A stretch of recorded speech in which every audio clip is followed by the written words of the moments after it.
Well, just hours ago, the federal government told a judge it was still investigating whether an Austin man who was deported to Mexico last month is actually a United States citizen. The Texas Department of Public Safety tells us Brian Jose Morales Garcia was deported to Mexico after a Central Texas traffic stop, and now a lawsuit is playing out. Investigator Kelly Wiley is here with us now with some new details that you actually just learned in this case. That's right. DPS and Garcia's attorney tell us a DPS trooper stopped a vehicle he was a passenger in over a tinted window violation. This all happened early last month in Fredericksburg, about an hour and a half west of Austin. At some point, that trooper called the Gillespie Sheriff's Office and the Fredericksburg Police Department for backup and for an interpreter. DPS said it was local law enforcement that called ICE after not being able to verify the identity of Garcia and the other passenger in the car. ICE then determined Garcia and other passengers were undocumented. But Garcia's attorney says he repeatedly said he was a U.S. citizen and said he left his ID at home. He told them he had his birth certificate and social security card back at his home in Austin, but he was taken to the Gillespie County Jail on an ICE detainer. And 4 days after that stop, he was placed on a plane to Mexico. Okay, so about 3 this afternoon, there was that emergency hearing in federal court over this matter. Where does this case stand now? Well, the lawsuit says Garcia has a U.S.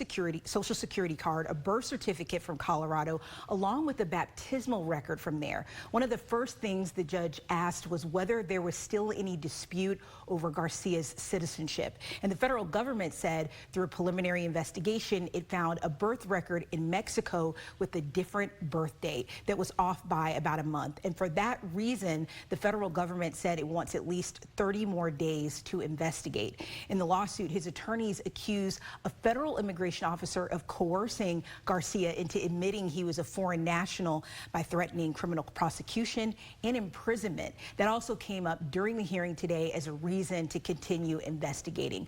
But Garcia's attorneys want him to be able to return to the U.S. while they conduct that investigation and while the case is pending.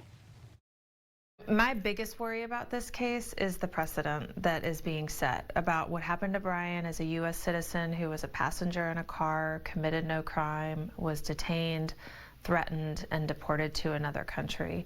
And that's why we're bringing this lawsuit, not just to bring justice for Brian, but to make sure that this doesn't happen to other people. And so I understand that there's a delay. His case is rare and unique. We don't see this happen, and that the judge needs to be careful. And ultimately, I think that we will prevail. Brian is a U.S. citizen. He should be in the United States. And it's really important that we prevail on his behalf so that we don't see this happen to other people like him. And there are a lot of them.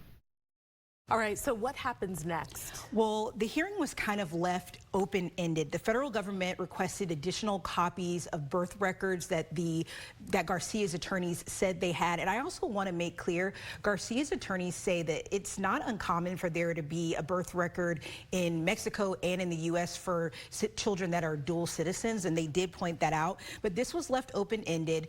The federal government wants these birth records, additional birth records from Garcia's attorneys, and the judge says he's going to ponder all of this, and he's going to set another hearing date that we will be following up on. But it's like she said, this is a case that she knows other people are watching because it could have some trickle-down effects for other people that are in similar situations as Garcia.